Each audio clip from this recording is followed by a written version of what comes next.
दोनों ही एक खुदा और मोहब्बत। हेलो हेलो हेलो, अस्सलाम वालेकुम। मैंने देखा यार आप लोगों ने प्यार देना शुरू कर दिया है मेरी पुरानी वीडियो पे। मुझे मुझे देखो, व्यूज की तलब नहीं होती मुझे, बस ये होता है कि कोई भी देखे, कोई भी सुने तो उसको अच्छा लगे, उसको कोई सीख मिले। व्यूज और प्यार देना तो अल्लाह का काम है, वो दिलवाई देगा आप लोगों के थ्रू।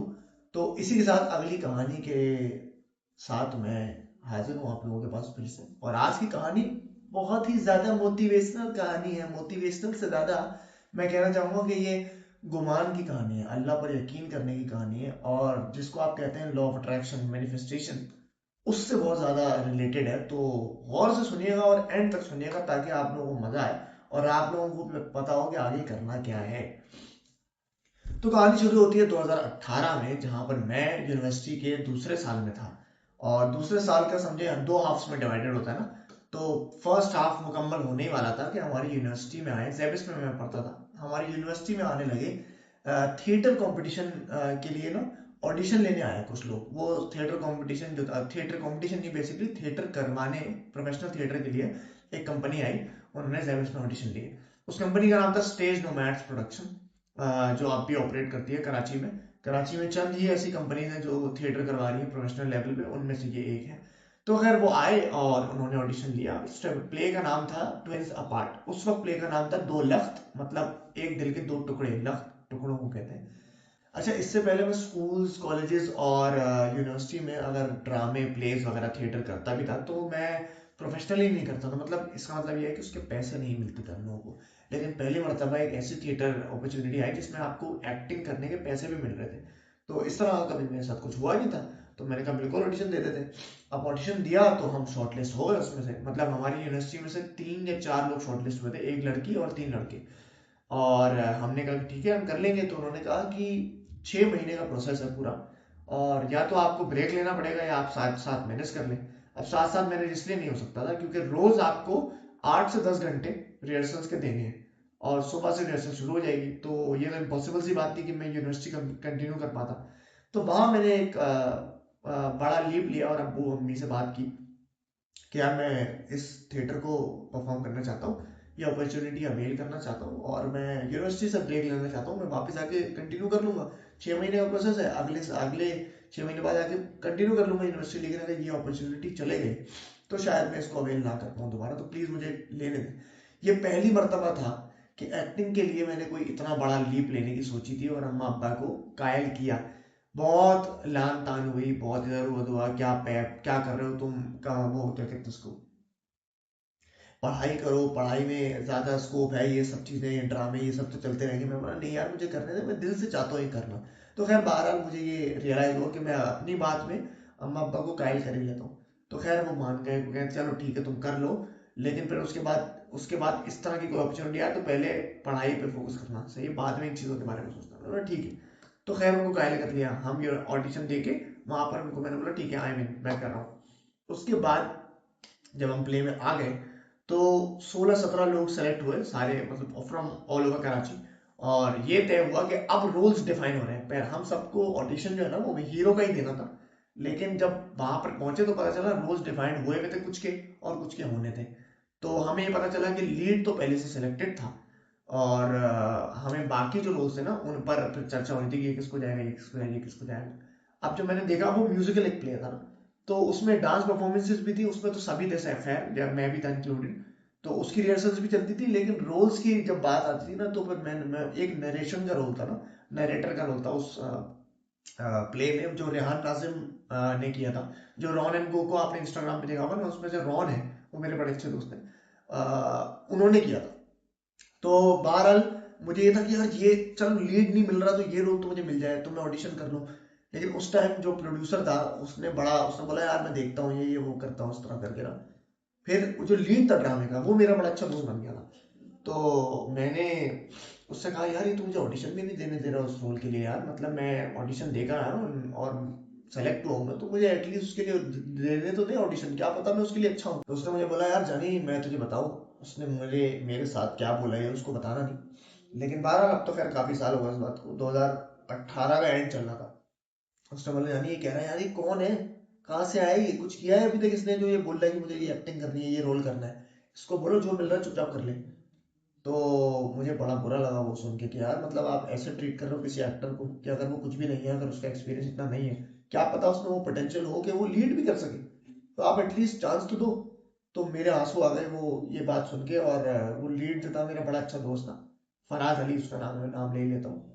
उसने मुझे गले लगाया और उसने बोला कि नहीं नहीं जानू, तेरा भाई तेरे साथ है। और जब उसने मुझे गले लगाया ना, तो बस मुझे लगा कि मेरा भाई शायद मुझे मिल गया इस प्ले के थ्रू, और वो आज मेरा बड़ा अच्छा दोस्त है, बड़ा अच्छा भाई है। तो खैर बहरहाल पॉइंट ये है कि आगे हमने कहा चलो ठीक है, अब जो मिलेगा वो कर लेंगे। बहरहाल फिर मुझे जो रोल मिला मैंने वो कर लिया। हमारा 2 घंटे का प्ले था, मतलब प्ले, थिएटर प्ले को प्ले कहते हैं। तो हमारा 2 घंटे का प्ले था, उसमें मुझे 5 मिनट का रोल मिला। जो कैदी कैदी का एक रोल मिला कि जब मेन हीरो जो होता है वो जेल में जाता है, तो वो एक कैदी होता है, वो उसको नशों में लगा देता है, तो वो कैदी मैं था। बस एक ही मेरी अपीयरेंस थी वो वाली, एक्टिंग वाइज, मतलब डांस परफॉर्मेंस तो थी, लेकिन एक्टिंग वाइज एक ही अपीयरेंस थी, वो 5 मिनट की। मैं आता हूँ, अपनी एंट्री देता हूँ, उसके बाद उसको बोलता हूँ कि तू ये ले, इसमें बड़ा मजा आता है, दर्द पता नहीं चलता, इस तरह करके दवा देके फिर चले आता हूँ। That's it. सही है। और उसके लिए मैंने 6 महीने का ब्रेक लिया था यूनिवर्सिटी में, ये याद रखें। लेकिन मैंने कहा कि अल्लाह मियाँ, अब आपने मुझे ये दे दिया है, कोई ना कोई तो मसलेट होगी, कुछ ना कुछ आपका होगा, जो आपने मुझे ब्रेक दिलवाया यूनिवर्सिटी से और ये प्ले दिलवाया, कुछ ना कुछ तो एंगल है। तो मैं बस अब इसमें अपनी जान मार दूंगा और इससे आगे अपॉर्चुनिटीज मिलेगी, मे बी मैं एक्सपीरियंस के लिए कर लेता हूँ, चले कर लेता हूँ। अब ये हुआ कि हमने वो परफॉर्मेंस की। और ये होता था कि जब प्ले हमारा खत्म होता था ना, मतलब हमारा कराची में फिर स्पेल शुरू हुआ, और कराची स्पेल शुरू होने के 6 दिन बाद, मतलब 6 दिन तक ना वही लीड थे, दो दो भाइयों की कहानी है बेसिकली, मूसा और ईसा। मूसा का 75% पार्ट था मुझे लगता है रोल में, क्योंकि उसी के अराउंड बेस्ड थी सारी स्टोरी, और ईसा भी था। तो ये था कि जब 6 परफॉर्मेंस हमारी हुई ना कराची में, तो जब भी प्ले खत्म होता था तो ईसा और मूसा के पास लोग आते थे और बोलते थे यार ब्रिलियंट परफॉर्मेंस, क्या आपने एक्टिंग की, क्या आपने ये किया, क्या वो किया। अच्छा, एक चीज आपको बताना भूल गया जो बहुत जरूरी है, वो ये है कि जब रिहर्सल चल रही होती थी तो ईसा और मूसा पे डायरेक्टर का फोकस ज्यादा होता था, क्योंकि ऑब्वियसली उनके अराउंड बेस्ड है सारी स्टोरी, तो उन्हीं से ज्यादा बात कर रहे होते थे एक्टिंग की, ये वो, हमारा तो कोई इतना रोल ही नहीं था। तो मेरी एक दोस्त थी, उस थिएटर में ही बनी थी, तो उसको मैं बोलता था कि वो बहुत बड़ा नाम था, डायरेक्टर, एक बहुत बड़े डायरेक्टर थे, उनका नाम था शाह शरबील। तो थिएटर के बहुत बड़ा नाम है वो। तो मैंने कहा कि देखना, मैं अपनी दोस्त को बोला देखना, एक दिन ना इनके ही प्ले का मैं लीड होगा, कि मतलब ये दोबारा, वो यहाँ नहीं रहते, वो अब्रॉड रहते, मैंने बोला एक दिन वो यहाँ कराची दोबारा आएंगे और बोलेंगे मुझे मुस्लिम लीड चाहिए अपने प्ले में। तो मैंने कहा देखना, एक दिन इनके प्ले का लीड मैं बनूंगा। तो मेरी दोस्त ने बोला हाँ इंशाल्लाह इंशाल्लाह जरूर बनोगे यार, you have that potential and all. तो अब वो कही बात, मैंने कहा ठीक है मैं ये करूंगा। बहरहाल कट टू दोबारा से, जब उनके लोग तारीफ करते थे ना, जब हमारे प्ले खत्म होता था, मैं बोलता था यार हमने भी परफॉर्म किया, हमारा भी कोई आगे तारीफ कर दे, क्योंकि मेरा उसमें सालसा डांस भी था ना, परफॉर्मेंस थी मेरी एक। तो मैं बोलता था यार मेरी भी कोई तारीफ करे, यार कोई एक दिन आके कह दे कि यार वो जो कैदी बना था ना यार, वो बड़ा प्यारा परफॉर्म किया था उसने, छोटा सा रोल था उसको, लेकिन उसने बड़ा अच्छा परफॉर्म किया। तो एक दिन आया कि आदि, आप आदि को जानते होंगे, जो तमाशा में भी आए हुए हैं, और आदि फिल्म भी कर चुके हैं, आदि एक्टर भी हैं बड़े अच्छे।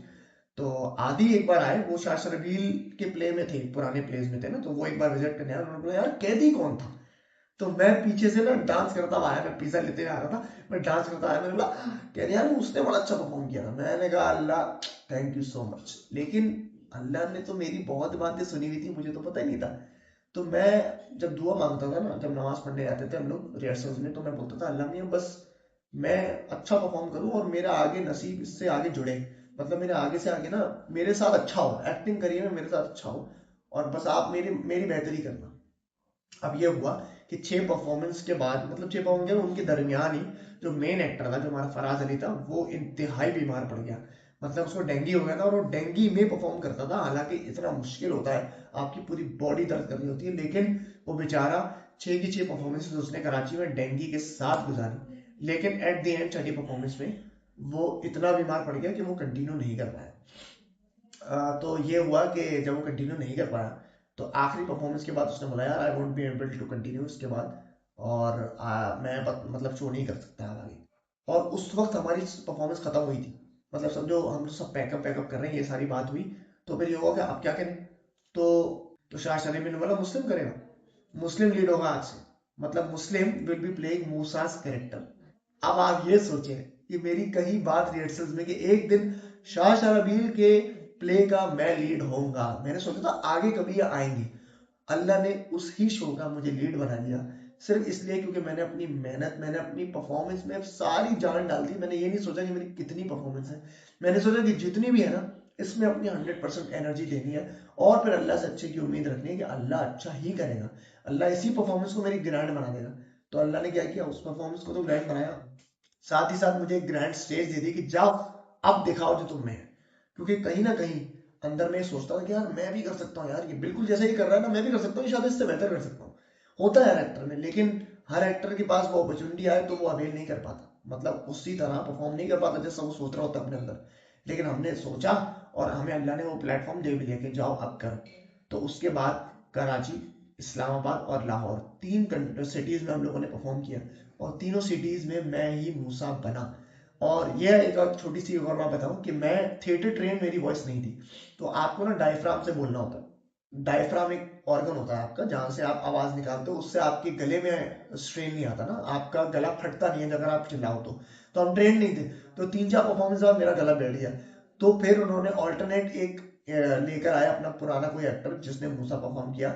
लेकिन फिर भी 2-3 परफॉर्मेंस बाद ही सबने कलेक्टिवली ये फैसला किया कि मुस्लिम वॉज वे बेटर, मुस्लिम को वापस आ जाना चाहिए। तो उन्हीं 3-4 दिन जब वो परफॉर्म कर रहा था, तो मैंने थिएटर वाले जो भी वहां के लोग थे उनसे डायफ्राम की प्रैक्टिस की और डायफ्राम अपना इतना अच्छा कर लिया कि फिर उसके बाद कभी मेरा गला फटा ही नहीं।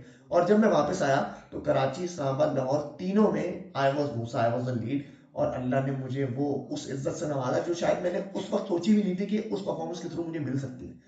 तो इस पूरी स्टोरी सुनाने का मकसद सारा ये है कि जब कभी भी तुम्हें कोई काम मिले, मैंने इससे ये सीखा, तो उसमें अपना 100% इनपुट ऐसा डाल दो कि जैसे तुम्हारा ही वो मेन काम है और तुम्हारे अलावा कोई वो कर नहीं सकता।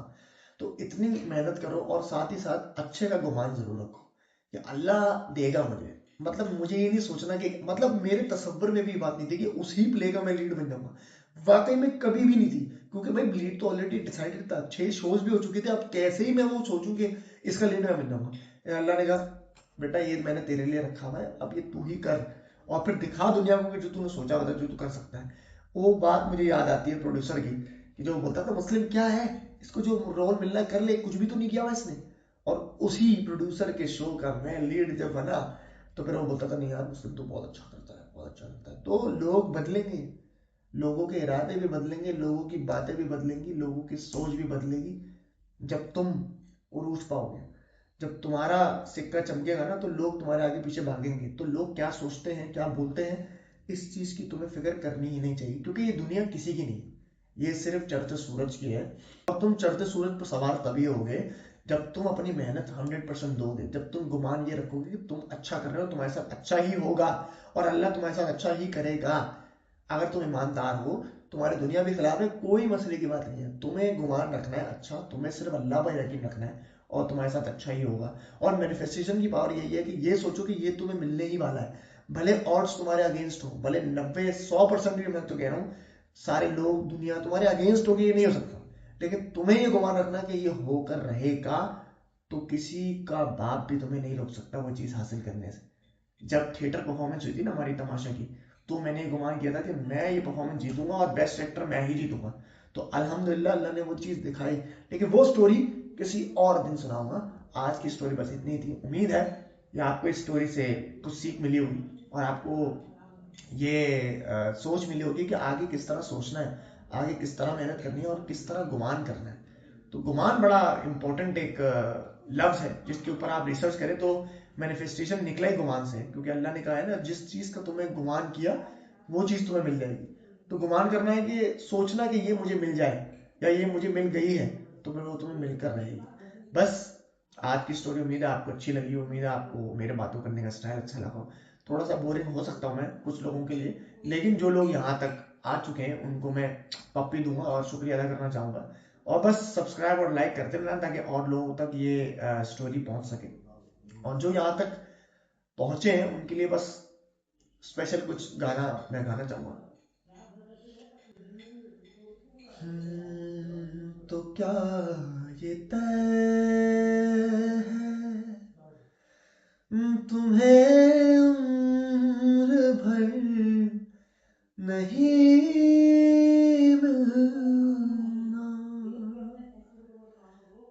कि फिर ये उम्र ही क्या तुझसे गर नहीं मिला। बड़ी आवाज खराब है क्योंकि नजला हो रहा है, लेकिन आज इतना ही गा पाऊंगा। कल इंशाल्लाह आवाज अगर ठीक हो गई तो और अच्छा गाऊंगा। तब तक के लिए इजाजत चाहता हूँ, अपना ख्याल रखना। खुदा हाफिज।